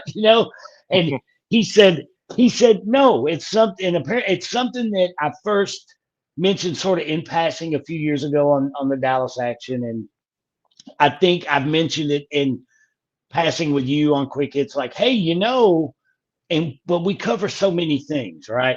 I know. And Joe remembered it. And Joe's like, this, and basically what it is another viable possibility for what I described earlier. X plus Y equals the occurrence of Z. There are other just as compelling and viable and probably more realistic possibilities to make this happen in regard to Mexico City and all this. But this is one that we thought was pretty apparent, and that we can at least back up a little bit in that we know that something similar occurred, so it's definitely possible. And something we mentioned in the presentation is something I like to say is the Sherlock Holmes rule that I like to apply to this stuff. And that is, once you have eliminated the impossible, whatever's left, however improbable, must be true. And this is certainly not an impossible scenario, right? So that's kind of where we're at with it. I'm saying, go ahead, Joe. Take it away, bro. Not at all. And just like when you were at first describing your project with Alan Dale, right, in the ARC, and you said, I didn't expect my presentation to go in this direction, but it did. That just shows critical thinking, right? We, like you said, in your what you just said, we did not know how our hypothesis was going to play out. We did not know. We had no idea. But I think any of the best research projects don't have a foregone conclusion in the hypothesis or question you're trying to answer. And I think that's what we did here.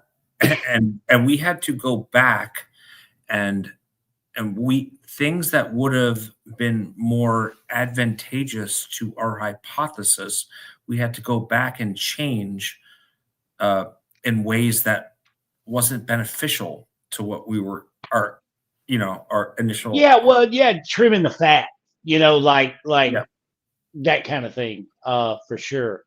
Right. But that's how the best projects I think are done. And I know Rob will agree, that's how we went into the Martin thing. We had no idea how that was going to turn out. We didn't have the slightest clue, right? But it morphed into something different and very similar to what we did. And I know we're kind of teasing here, and I'm sorry, we just don't want to being very vague, Joe. Everything very vague. Well, yeah. I and we talked about that too earlier in the week. That hey, man, we're going to do a big Friday night thing from the conference, and we want to sort of share what it's about. But the people, the paid conference goers, they kind of paid for the privilege to sort of hear the thing first. But we do want to share a little bit of it, and I'll say that the hypothesis itself was very simple in a nutshell at first. Joe said, no, you said this in the past and that deserves exploring. And I'm like, what was it? And he said, basically X, like I said before, X plus Y equals the occurrence of Z. And it was basically in a nutshell, X and Y had two very unique things in common, right? Yeah, and look, Joe can get into this a little bit more on the next show. That of course, Lancer will be over by then. Actually occurred, right? So, but then we realized that one of the two things that X and Y have in common, right? Other people who were later tied in one way to the assassination, a lot like the individuals I wrote about in the AARC thing, most likely to go rogue. Later on, they were either connected to the assassination, accused of complicity, allegedly confessed to complicity in the assassination. The other individuals had the same thing in common with the first two guys, in the equation, and that is, we can tell this part, Joe. They were all at one point before the assassination incarcerated by Fidel Castro in Trescornia prison. And we realized there are other people in the narrative that we study who also have that in common.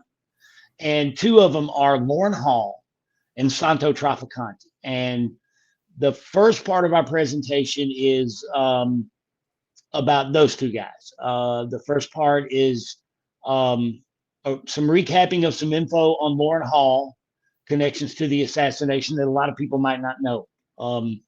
Not information that's out there everywhere. And of course, Trafficante, everybody knows about their relationship and the fact that they were both at one time at the prison. But the other half of the presentation gets into the other thing, a couple of other individuals and their connection to this other thing and how it ties into this hypothesis of Bill Simpich's. And again, we're not saying that we have clearly shown nothing like that at all.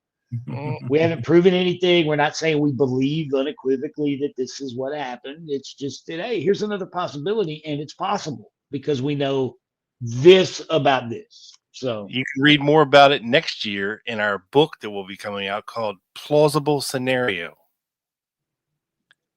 by Rob Wait, Clark. we have a book coming out? And Doug Campbell. Yeah.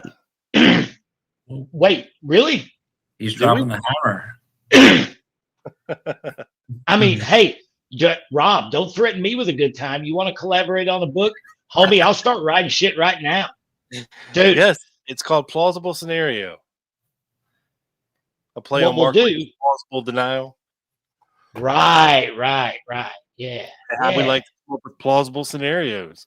How about we call it the available Secret fact. Plausible Scenario Team? Yeah.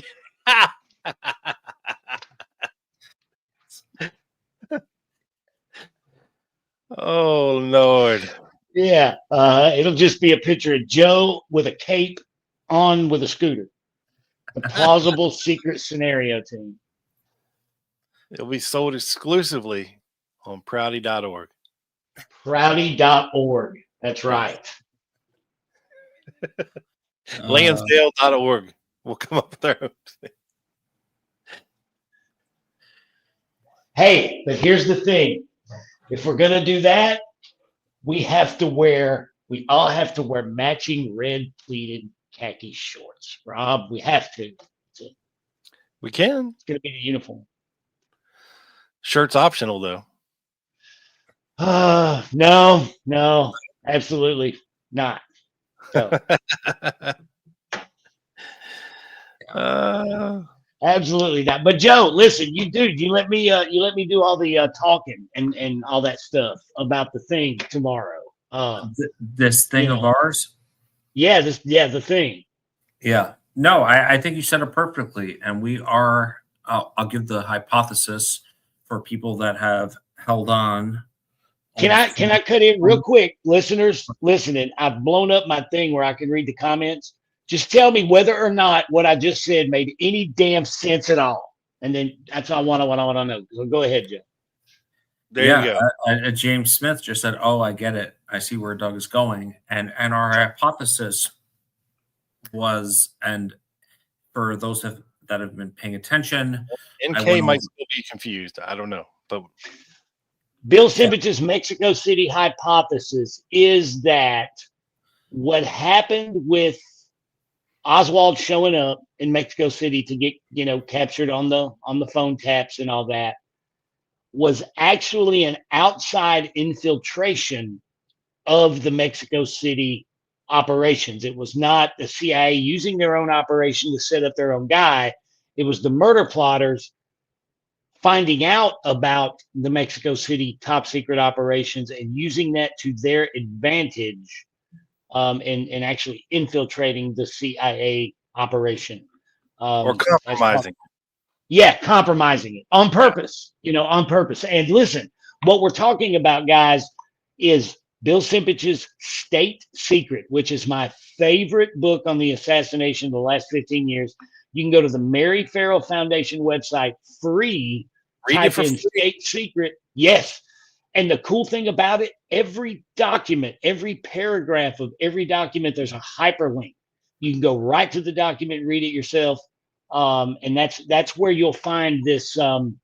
It's in the conclusion section of the book. I encourage you to read the whole thing, but this part specifically that we're talking about is that part. I encourage you to read it. It's fascinating stuff, and we're going to quote it a little tomorrow. And if you're listening to this, go to assassinationconference.com. Assassinationconference.com. Click it. You can buy a one-day ticket to hear me and Joe and then Bill Simpich right after us. All right, just do it. Join us. Use please. the code Join Gunman us. 10 when you do it and save yourself 10%. Damn it. But do it. Visit with us. Come and talk about this stuff with us. We're gonna have a big day tomorrow. We want you to be a part of it. Please. Yeah, we're looking forward to it, and we are so excited. We have a couple run-throughs to get through. I think tomorrow, Doug, and in the meantime, before we present, but we are excited, and we can't wait to talk about it with you all after. So, yeah. Well, thank you guys for joining us tonight. It's been a true pleasure. I hope you are having fun in Dallas, and thank you for taking the time out of your busy schedules to come and hang here. What are we live. doing? We over? Is it over? We're coming up on 2 hours, man. I forgot this is not quick hits. I figured we had another hour to go. You know, Well, we could do this all night. You know, dude.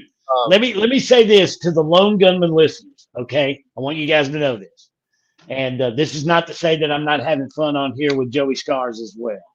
But guys, I'm telling you, doing quick hits with Rob Clark is the most fun I have every month on a consistent basis. To this day, it's the podcast we wanted to do in late 2013, but couldn't figure out how to do. And we have a blast, and we always learn a ton of stuff. And just want to take this opportunity again to thank you, Big Bad Bob, for hanging in there with me, bro. hey, no, thank you. It, like you said, it's one of my favorite shows too, to listen to and to do.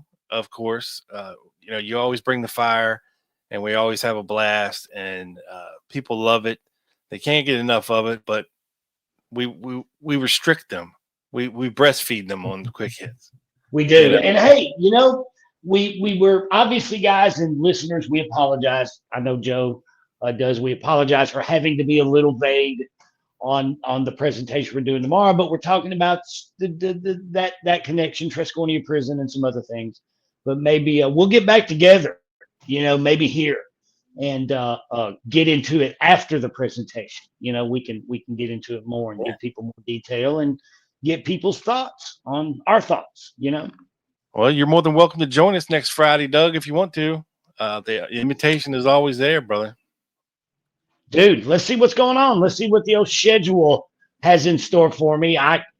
Joe can tell you I spent half my day working, not in the conference. So, we'll see what's up, man. We can maybe do that for sure. Just you have carte blanche, Doug, like James Herbert Martin. Awesome. Yes. And John Barber.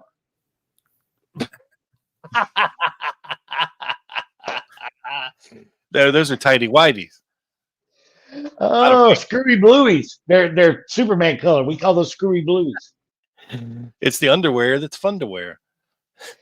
Apparently, it's a lot of fun to wear. So much fun, you wear them in public. That's what I couldn't get over. Bless his heart. Bless his heart. All right, so come to that time of the show where we're going to dance our way out of this bitch with Dean Andrews, none other than Dean Andrews. Hey, before we do, can I ask Joe, are you heading back downstairs when we get done? Are you? If you are, I'm probably going to go find a Coca-Cola. Yeah. A Coke I'm going to Zero? need another one of these Diet Pepsis before I go to Trey bed. has one on ice for you, sir. He said that in Yeah. the comments. Oh, well, maybe me and Joe may be down in the lobby here before long. Yeah, So- Trey, go meet him down there. Take Doug a Coke Zero. Hey, this is fun doing this thing live from the thing. Actually, in parish prison. He dare not.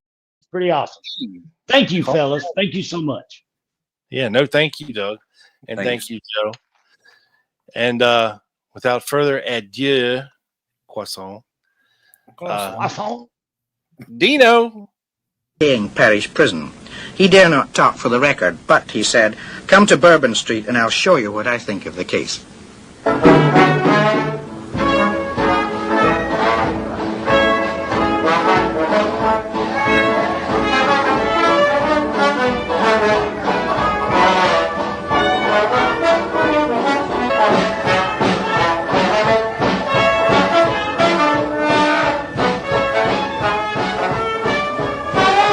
The greatest lies are told in the name of truth. The greatest crimes are committed in the name of justice. The quotation is Jim Garrison's.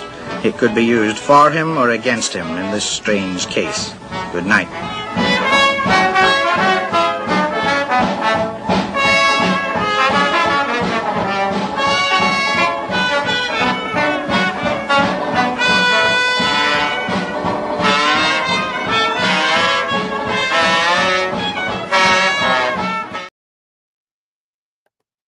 Joe, don't ever twerk again during Dean.